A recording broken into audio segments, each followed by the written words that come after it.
So, the visible origin and passing of suffering. So you read this. It's actually very obvious. The Baraka actually asked his question. Said, and the Buddha asked his question. The Buddha then answered him, right? The Buddha said, there are these people in this place who will be executed, who will be imprisoned, who will be fined or censored. Will that bring lamentation and sorrow in you? So what did Baraka actually, how did he answer the Buddha? It would bring lamentation, it would bring sorrow, right? So then he said, are there any who will be executed, will not bring lamentation? Yes. So which one?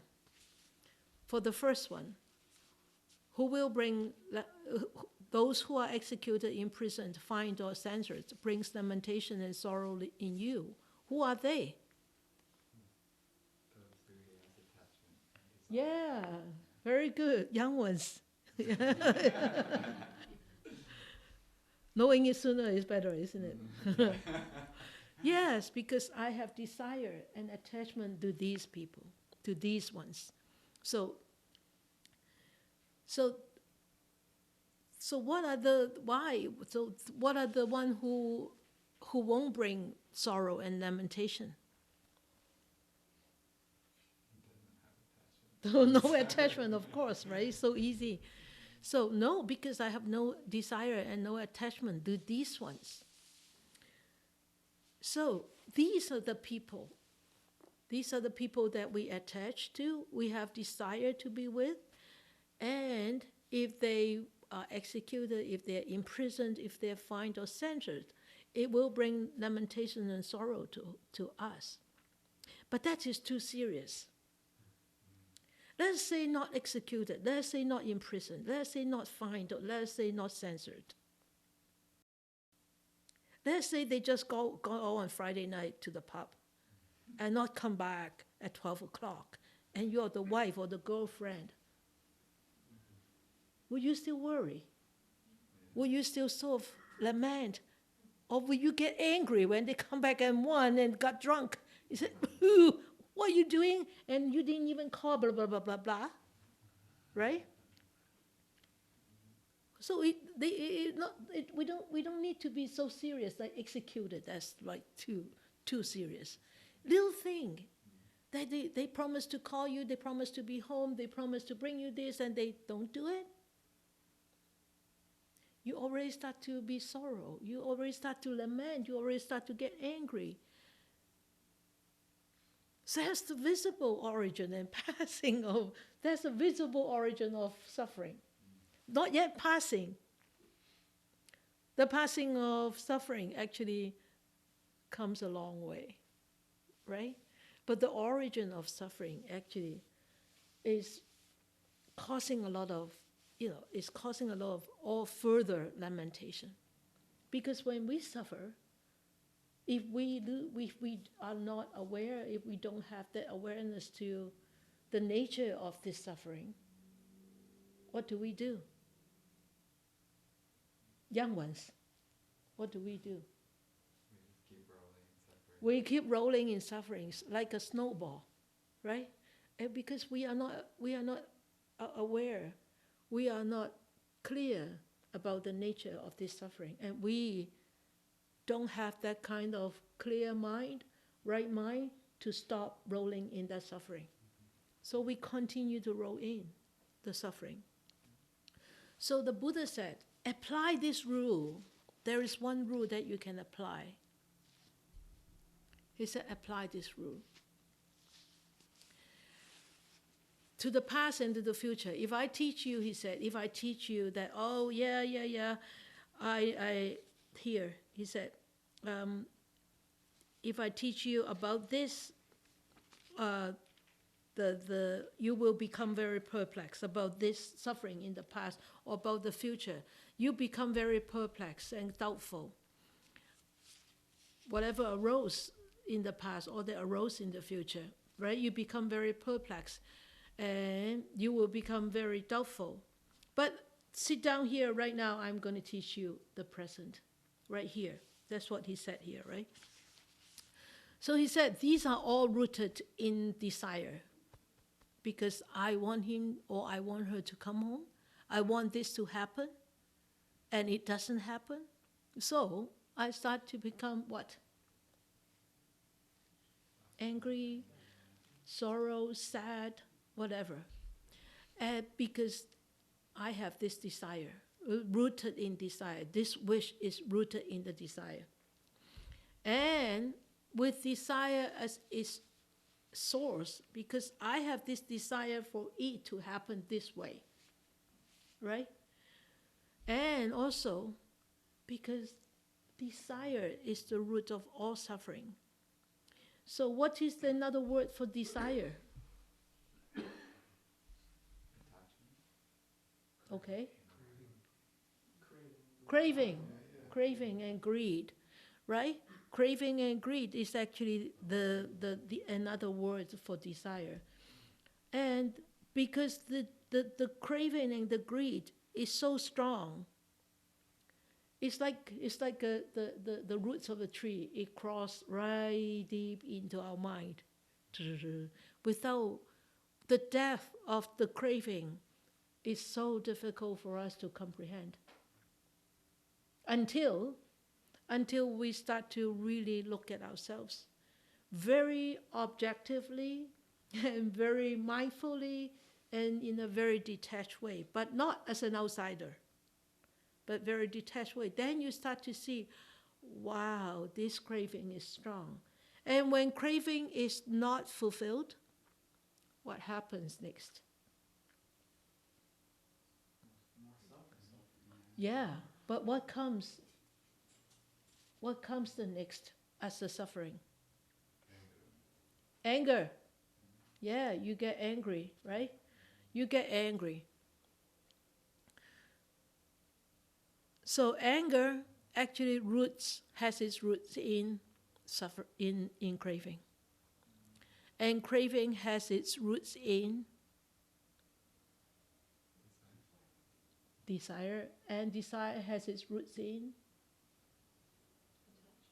attachment has its roots in ignorance. Good. Ignorance, because we are so blind, so we become greedy without knowing.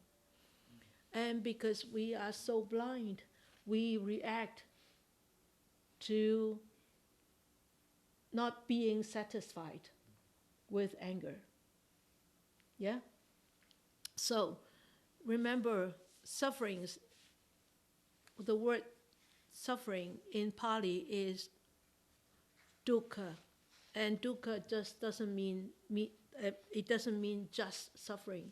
It means unhappiness. It means dissatisfied. Yeah? And it means sorrow and lamentation. Okay? So he said, apply this rule. Apply this rule what? Which rule? It is to actually see it. See it that is this is the desire. And this is the attachment. So the Buddha asked him, okay, there are headmen in relation to some people in this place. Lamentation will arise because if they were to execute, you won't become sorrow. But if they are somebody that you desire, you will become sorrow. So he asked him, what about your son, Siravasi? If you don't hear anything about Siravasi, remember on this passage is that the headman said, well, I will send a servant, a maid, to go out to get the news back.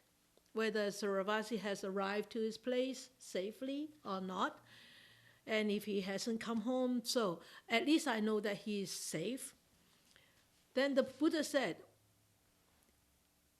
ask him, what happens if you don't hear anything about him? Then I will start to worry about his son, right?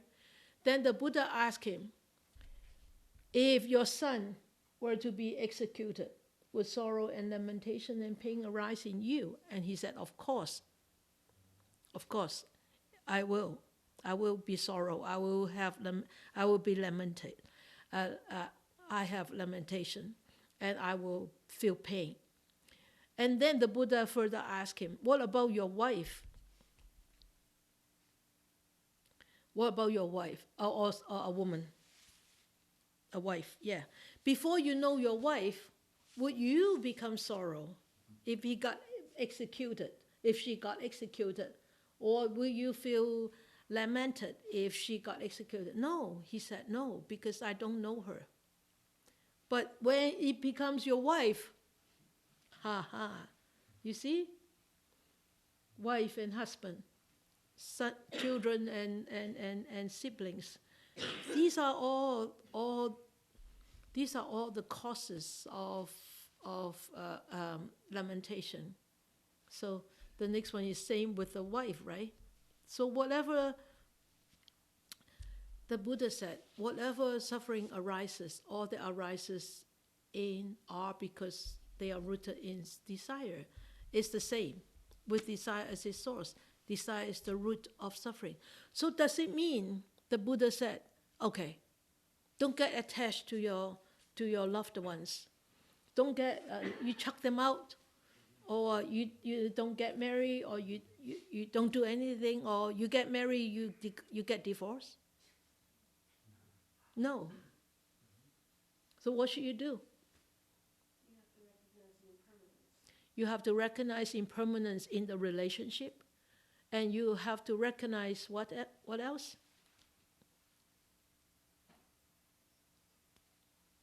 Sunyata and dependent origination. Okay, how? Well, through impermanence. Through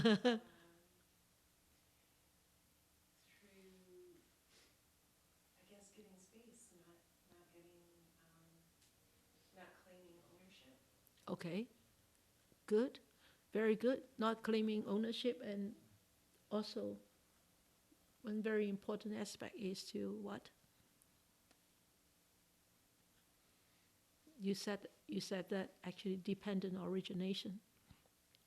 That's a karmic relationship, right? It's a karmic relationship. And if this relationship is meant to be this way, because of karma, right? Then you need to what? You need to actually take a step back and lament less, and sorrow less, and pain less. Less painful, less sorrow, less lamentation. Because you start to see this is meant to be. So does it mean fate then? How? Why not? You're not really saying that it's fate.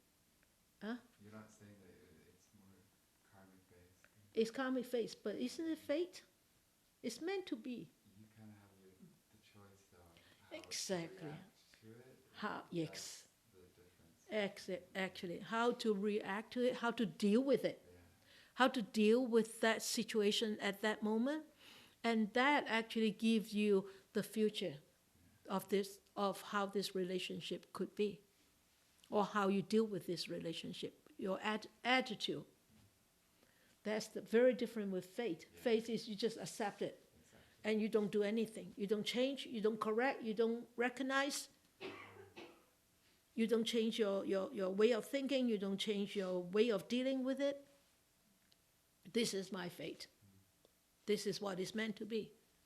But when we start to recognize is this actually a karmic relationship, then we see, okay, There must be reasons from the past to make it happen like this.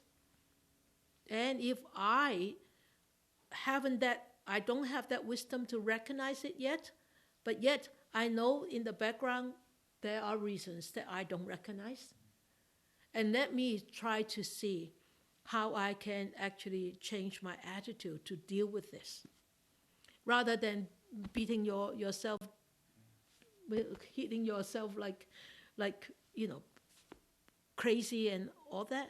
You start to sit and just watch these emotions arises, and just watch this emotion go away. And sometimes it could be like a tsunami, sometimes it could be like a typhoon, sometimes it could be a hurricane, but sometimes it could be just like wind passing by. Okay?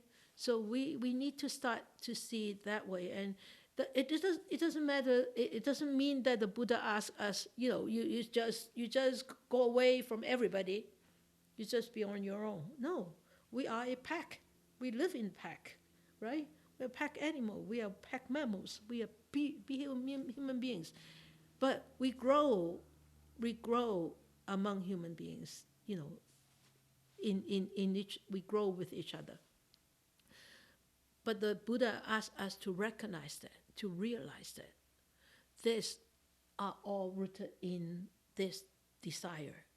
And this desire is rooted in this ignorance. So we need to recognize that. When we start to recognize that, we are less ignorant than before. So each time we recognize a little bit more, then we become less ignorant. That's how we actually change. That's how we actually correct. That's how we actually improve and progress. Yeah? Good. So,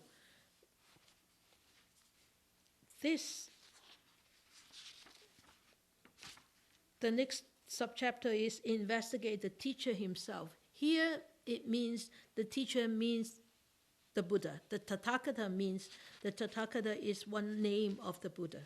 We actually studied it last week. Was it last week?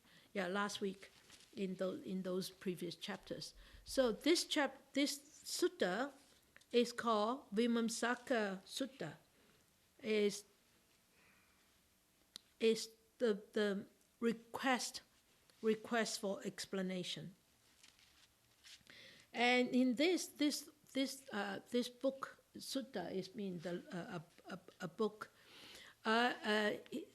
The Buddha actually taught the monk. He said, a monk who is an inquirer, not knowing how to gauge one's mind, should make an investigation of the Tathagatas in order to find out whether or not he is perfectly enlightened. So monks is the Buddha actually addressing bhikkhus or bhikkhunis who are actually his students. The teacher, the Tathagata, the Buddha actually asking his students to investigate himself. Okay? So you can see how humble our teacher is, and how honest, and how not afraid, not fearful our teacher is. Okay, so he said, investigate the teacher, investigate the Tathagata with respect to two kinds of states. So you read it. Are there or not any defiled states cognizable through the eye or through the ear?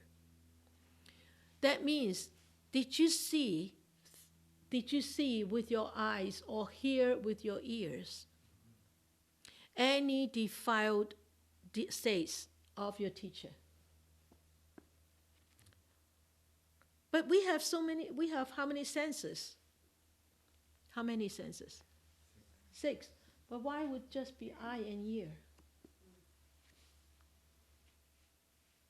That's where you see or hear like a lot of actions, all of the actions of somebody else. Yeah, not just through like No.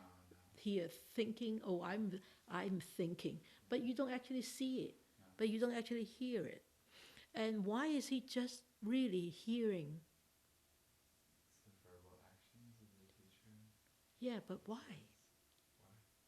Go back to ancient India. Exactly. Because all the teachings were passed down in an oral tradition, remember? Yeah. In the old days, yeah? Yes. It's not being passed down by this. Now it's passed down in words because we don't have the Buddha anymore, right? So remember in the old days everything was passed down orally. So hearing it with the ear is important. Okay? So are there any defiles? Are there or not any defiled states? Or are there or not any mixed states? What does it mean by mixed states? What do you understand by mixed states? Maybe somewhat defiled and somewhat good. Yeah, somewhat defiled and somewhat pure. Mixed states. Yeah, not defiled. Okay, defiled and not defiled. Okay, good. And then are there or not any cleansed states? That means completely pure, right? Pure states. And has this Venerable One attained this wholesome state over a long time, or did he just attain it recently? How do you interpret this? If it's recent, it's maybe just a passing mood. Okay. Okay. Well, and truth would be infinite, like it would have to come back over a long time. Yeah.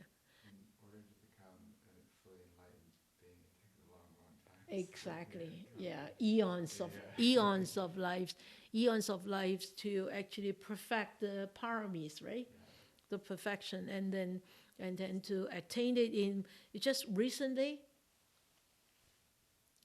is still questionable. Okay. So if that it actually right here, what it means is, has this Venerable One been walking on this path for a long, long time? And is he really well equipped and completely abandoned all the defilements? Yeah, that is actually the whole meaning. It's not just about enlightenment. It's actually about walking on this path for a long, long time. And most important is not just walking on this path for a long, long time, but continuously and diligently and scrupulously. We have been walking on this path for a long, long time, but we are not diligent. We are not scrupulous. And we are not continuous, right? So that's the problem, right? That's why we're still here, trying to improve, trying to progress. So has this Venerable One acquired renown and attained fame so that the dangers are found in him or are not found in him? What kind of dangers do you think? Ego? Huge ego, Yeah, huge ego. And what else? Like money being included in that. Money. Yeah. Tisa, you were going to say something? No. Okay. Yeah. Ego is the big thing. Arrogance. Yeah. When your ego is really big, then naturally you will become very arrogant. When one become arrogant, how does one treat people? Not well. Here, actually, it follows. Yeah, no respect. So, actually, right here it says, actually, the Buddha, did he despise people? Did he belittle people? No, right? So, is this Venerable One restrained without fear, not restrained by fear? Without fear, not by fear. How do you understand this? Without fear, I'm not fearful. But if I'm restrained by fear, is I'm scared I will fall. That's why I don't walk over there. I'm walking over there, I'm not afraid to fall. Right? It's two different views, completely different views. So the Buddha is not afraid. Is not afraid of Mara. So when he was sitting for his to strive for his enlightenment, he wasn't afraid of Mara, but he knows Mara will be there. He did not restrain himself because he was afraid of Mara. He restrained himself because he knows restraining himself is the first step, very first step towards enlightenment. So, people abide by the law. People abide by the precepts: not to drink, not to kill, not to take intoxicants, not to commit adultery, and not to steal, because they are afraid that they will be caught. They are afraid of punishment. They are afraid of breaking my precepts, then I will lose all my parami. Right? You are afraid by fear. So you restrain yourself by fear of losing the parami, by breaching the precepts. But he wasn't afraid, because he will never breach. Because the precepts are natural. The restraint is natural. But whereas we need to start off is restrained by fear first. And then when we become better, we don't need to be restrained by fear. We will be restrained without fear, because it comes naturally. Okay?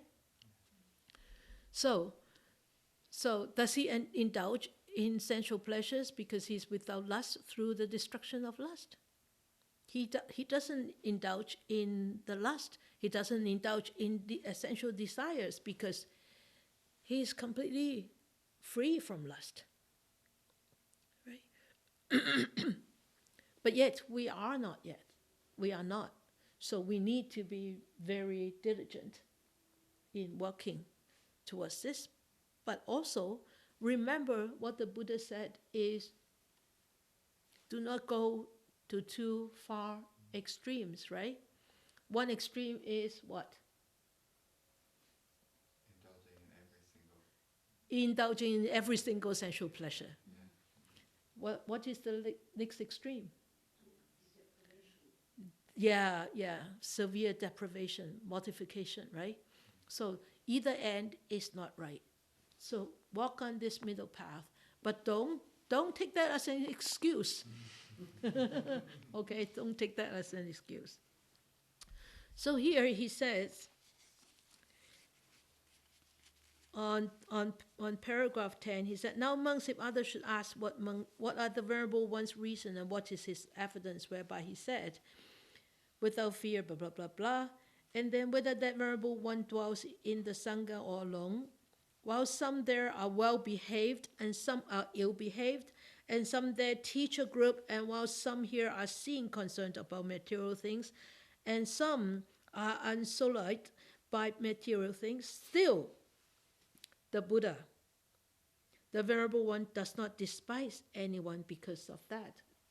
Why? Why? He has infinite compassion. Good. And also, very important, detachment. There's no judgment. He doesn't react to things. One important thing. No ego. Equanimity, because he knows everyone has a Buddha. Good. Because he knows every one of us has this Buddha nature in us, in ourselves. But it's just, at this time, it's being masked by those material things because we are ignorant. Yeah? So remember, you are all the future Buddha. We are all the future Buddha. Don't despise yourself. Even though people belittle you, you don't have to be angry. You don't have to feel upset. But you don't have to feel egoistic too. Oh, I'm going to be the future Buddha. That's what the sister said. So, you belittle the future Buddha? Oh, you go to hell. Don't say that. You need to have compassion for those people who are ignorant, that they don't see that each one of us has this Buddha nature, and that's why they don't respect you. They don't respect you the way you are. Okay? So remember the Buddha has actually provides such a good role model for us on how to behave and how to respect others. Okay? So, and are there found in the Tathagata or not cleansed states cognizable? Of course there are, right? Completely cleansed. No blemishes. And then he said, I place confidence in the teacher. Who is the teacher? The Buddha. The Buddha, right? The Buddha. And then the Blessed One is the perfectly enlightened. And the Dhamma is well proclaimed. It's well taught by the Blessed One. And the Sangha is practicing the good way. So these three are called the triple gems or triple jewel. Yep. Okay. So then for us, we place the confidence in the Buddha, we place the confidence in the Dhamma, and we place the confidence in the Sangha.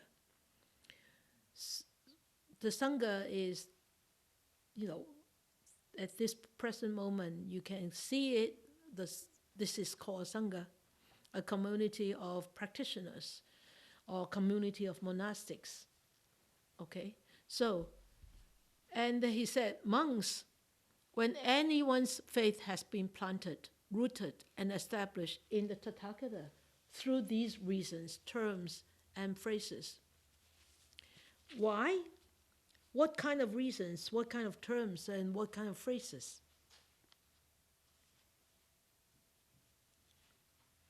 Remember the last chapter?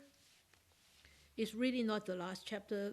Last little passage, remember? The Dhamma is good in the beginning. The Dhamma is good in the middle. And the Dhamma is good in the end, isn't it? Anything so good, why aren't we placing our confidence in there?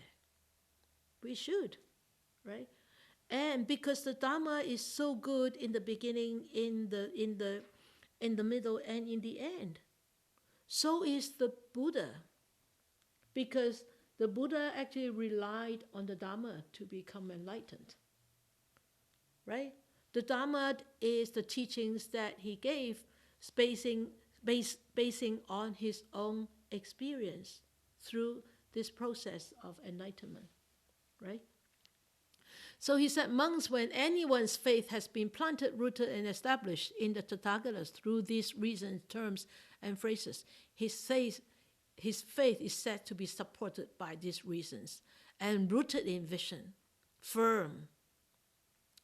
Supported by reasons and not necessarily could be rooted. Let us see, so many people are actually studying the Dhamma, reading Buddhist books, so many. But is their faith actually rooted in vision? Very firm? No. No. You are very rare. You folks are very rare. Still in the West, very rare. Because your faith is what is the Pali term for faith? Start with S. Saddha. Yeah, saddha. Faith is not blind faith. What he actually said, remember what the Buddha always say is, you need, from the last chapter, from the last week, the Kalama tribe, you need to what? Experience my teaching first before you actually believe that. So here is you need to actually verify the behavior of the teacher to the teachings before you start to root your faith. But once you verify, then have faith, really firm faith, no wavering, and establish yourself in that vision. Because why? No ascetic, no Brahmin, Diva, Mara, or Brahma in this anyone in this world can see this. Okay, so remember, the Buddha actually says that anybody who has seen the Dhamma actually has seen the Tathagata. And the Dhamma is really this comprehensive set of ways for us to adjust, to change, to correct ourselves, bodily, verbal, or mental action, so that we could actually start to improve and progress in this life and paving the future life, the path to the future life. Okay? So if we have experienced that, and if our faith is really not firm, we are like digging wells. We dig a well today here, we dig a well today, tomorrow over there, we'll dig a well over there next week. We never get water. So you need to be firm. When you experience this, then you need to actually firmly practice and stay. And this doesn't mean that we actually blindly believe in the Buddha. No. He said, don't believe in me. Don't abide by what I teach. You need to experience, right? Remember the teaching to the Kalamas. This is actually, the teaching of the Buddha is actually very different, so very different from all other religious practices, because he is not a higher power, and he is not an external God. He's not an external God or any higher power that actually can alleviate all our unwholesome karma by his superpower. That's a very, very big difference. We are responsible for that. So we need to work. The Buddha has done his work already. We haven't. So we still have to actually persevere and work harder. Okay? So I want you to do some reflections.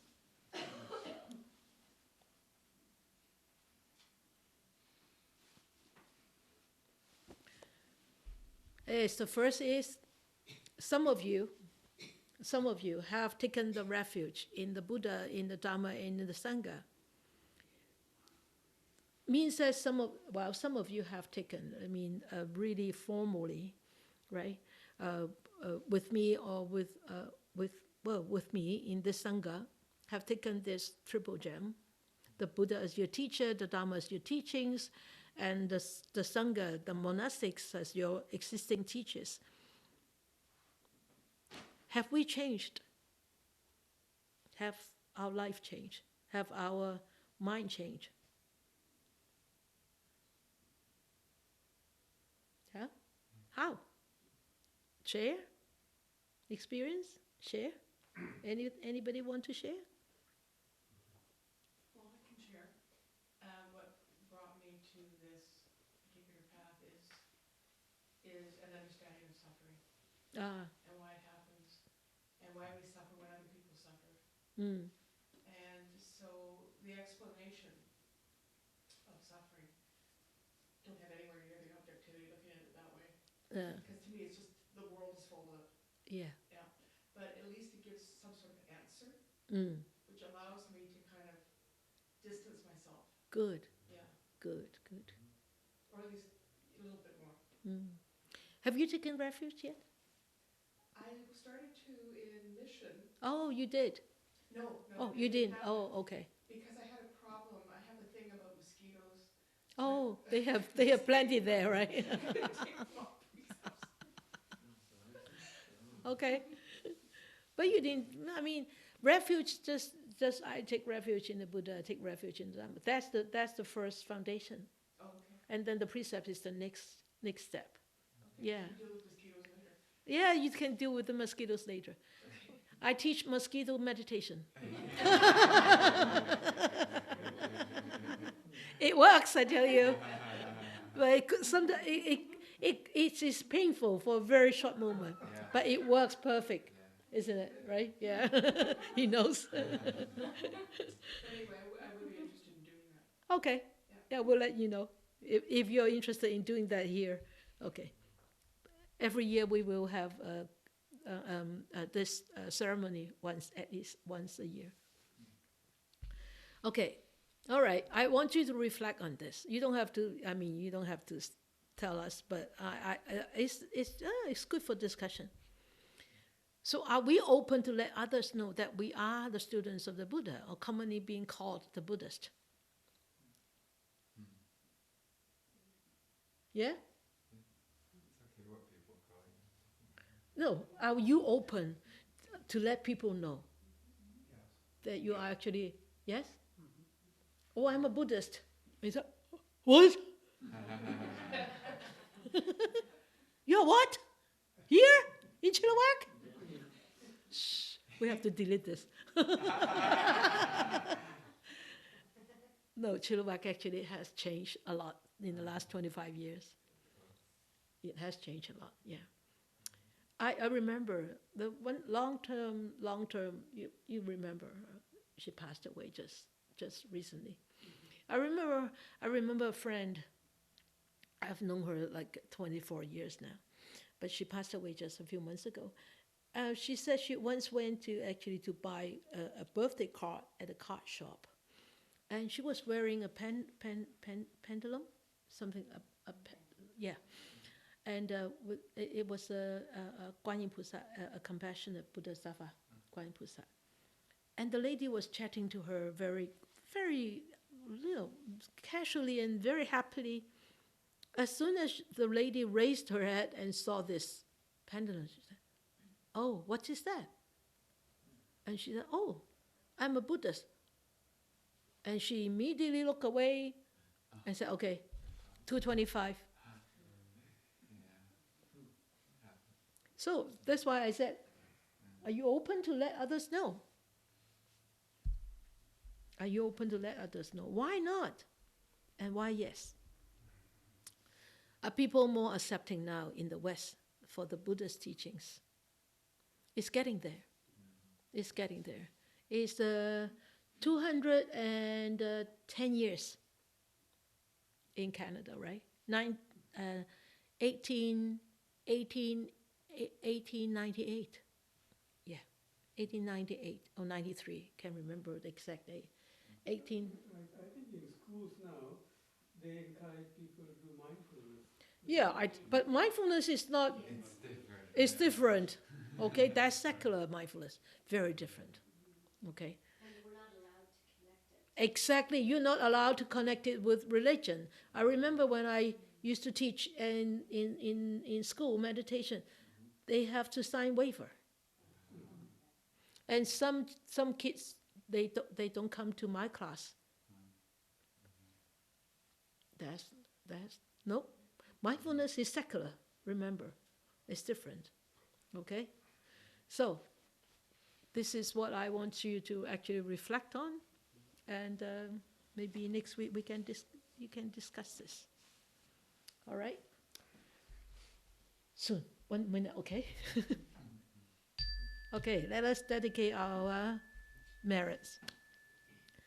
May these blessings extend to all, that we, with all the other living beings, together will attain the Buddha way. let a good thought arise in our mind.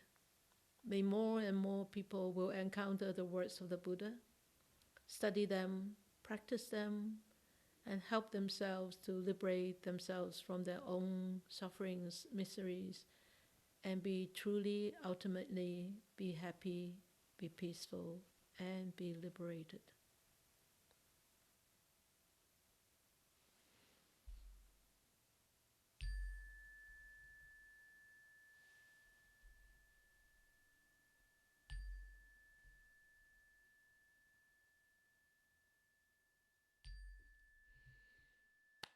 Very good.